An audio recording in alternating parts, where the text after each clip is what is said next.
Pero bagamat malayo, Malapit pa rin malapit naman. din. Yan, no, malayo may malapit din. Pilit ko ring mararating. Darating. Basta pagbabahagi ng salita ng Diyos ay ating diringgin. Ayan, let us Amen. Amen. welcome this morning, Pastora Sana Nasyon. Amen. Purihin ng Panginoon. Nakakatuwa naman po. Purihin ng Lord. Turingan na napakabuti ng ating Panginoon. At ngayong umagang pong ito ay tayo pong lahat ay sama-sama pong ah, kainin ang salita ng banal ng salita ng Diyos ang pagkain ng ating katawan, ng ating espiritu. Amen. So bago po lahat, tayo po lahat ay manalangin. Oh, we glorify your name, O God. Lord, guide us, O God, with your Holy Spirit, O Lord, sa pag-aaral po namin ng iyong salita. Ikaw po, Panginoon, Lord, ang mangunas sa aming pakikinig at ang iyong banal na espiritu ang isang patuloy na kumilos sa aming kalagitnaan, Panginoon, lalong higit sa aming pananalangin. Ito po aming salamat dalangin na may pasasalamat, Panginoon. In Jesus' name, Amen. Purihin ang Panginoon. Good morning po sa lahat. At tunay nga po na sa umagang ito ay nag-inspire po sa akin ng Holy Spirit na siya po yung ating pag-usapan ngayong umagang ito. Tunay nga po na minsan, meron po ako isang maliit na booklet na lagi ko pong, hindi alam kung ito ay naitapon ko na o hindi pa, pero lagi ko po itong nakikita dito lang sa aking bookshelf. Napakaliit lang pero totoo na minsan hindi po natin i-appreciate, hindi po natin tunay na acknowledge ang kanyang working sa ating buhay. It is the Holy Spirit filled living in our lives. Kasi sabi po nga po doon sa John 14:16, 17, kasi po minsan, sometimes, di po ba ang Panginoong Jesus ay ah, ginawa po niya yung kanyang purpose dito sa lupa at siya po yung nakasama ng mga disciples. Subalit nung siya po ay patapos na ang kanyang purpose sa mundong ito ay tunay nga na ang mga alagad ay nalungkot at sila po ay iniwan na ng kanilang Lord ni Jesus at na pumunta na po doon sa kalangitan. Subalit ang Panginoong Jesus ay meron pong puso, meron po talagang damdamin sa mga disciple na hindi sila pababayaan ng Panginoon. Although siya po ay nawala sa kanilang physical na presensya. Kaya nga po bago po umalis ang Panginoong Hesus sa kanilang kalagitnaan, ay ang Panginoon ay gumawa ng kaparaan upang sila po ay ma-comfort, upang sila po ay hindi malungkot sa pagkawala ng ating Panginoon. Kasi paano nga po sila magpapatuloy sa pagkaibang sa gawain ng Panginoon sa sa task na ibinigay sa kanila ng Panginoon na ipahayag ang ginawa ng ating Panginoon na kaligtasan. Kung sila ay walang guidance o kung wala silang hawak na kasamang muli upang makasama po nila sa paghayo. At meron po, bago po sila lumisan, ang ating Panginoon Jesus, bago po siya nawala, bago po siya ay pinako sa cross, nangako na ang Panginoon. Dito po sa John 14:16, 17, na sinasabi po ng ating Panginoon dito na John 14:16. Sabi po dito na I will pray the Father and he will give you another comforter that he may abide with you forever. Sa verse 17, even the Spirit of truth whom the world cannot receive because it sees his not, neither knoweth him, for we know him, for he dwelleth with you and shall be with you. Sabi ng Panginoon, nung siya po ay bago pa po siya ipako sa krus, nangako na po siya sa mga disipulo, sa mga disciple.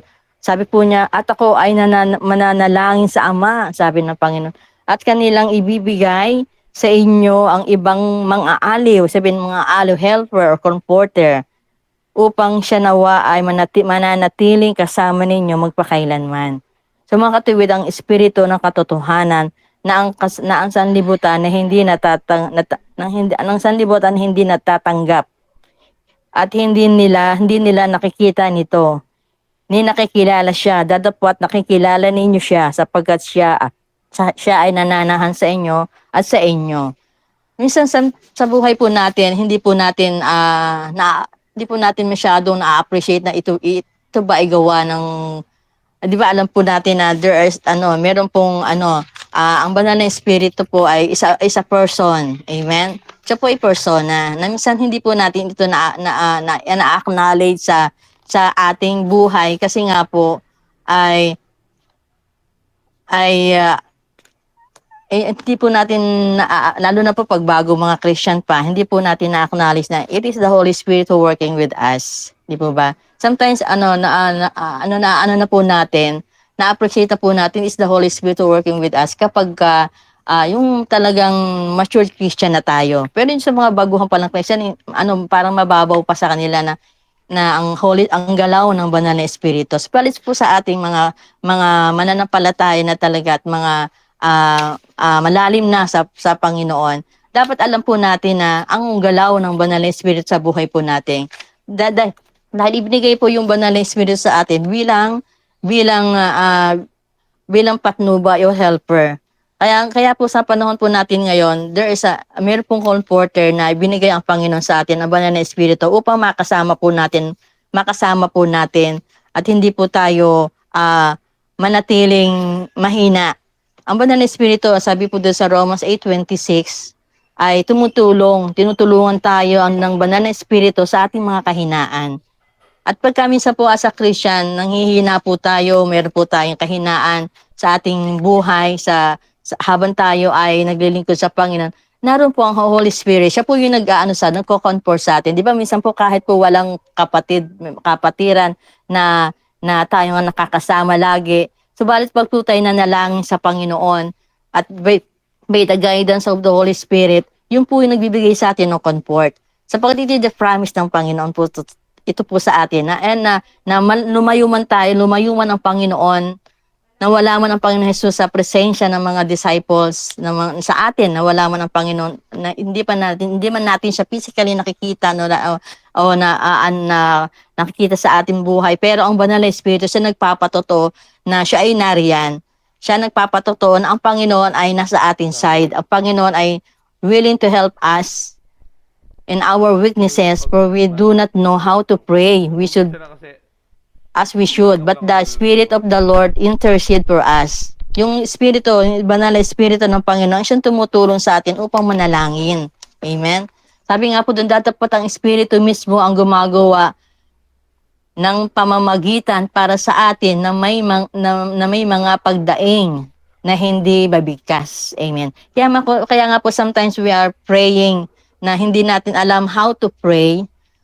Hindi natin alam paano natin i-express sa Lord yung prayer, yung ating damdamin, ng ating puso. Pero andyan yung Holy Spirit to lead us in prayer. Kasi sabi nga po dito sa Romans 8:26 na gayon naman tinutulungan tayo ng espiritu sa ating kahinaan sapagkat hindi tayo marunong manalangin ng nararapat. Amen.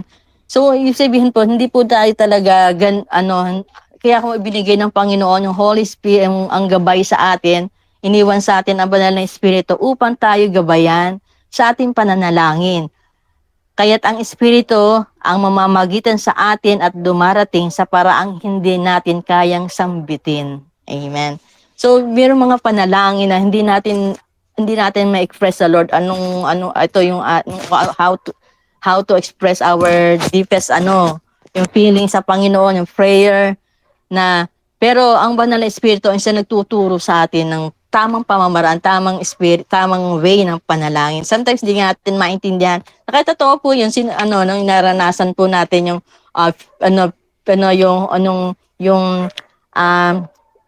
yung puspusing ka na banal na espiritu, di po ba?